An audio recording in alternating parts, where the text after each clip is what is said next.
Are you thinking about getting live sonar or something like that? This is In Through the Outdoors, and I'm your guide, Jason Walter. I took a break from the topic of forward-facing sonar because it seemed like I was talking too much about it. Then again, so was everybody else, and maybe that's why I slowed down. Over the holidays, I found myself sitting in more small groups of people. You know what happens when you have small gatherings. You talk, right?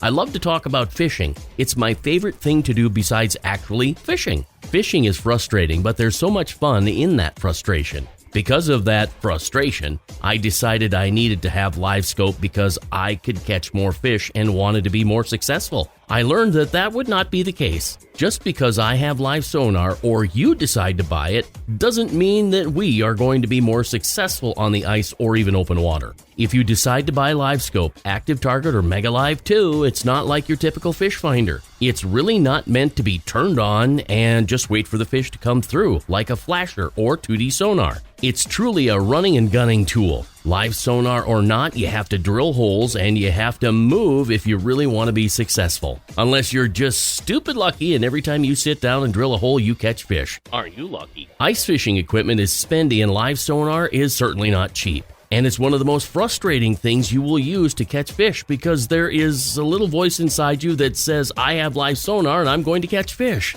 When live sonar is good, it's great. When it isn't, it stinks. But I wouldn't be without it, even though it's big and clumsy. Unless you fish hard and a lot, save your money. It's that simple. I'm Jason Walter, and that's In Through the Outdoors. Find more at jasonwalter.com. Be safe, and thanks for listening.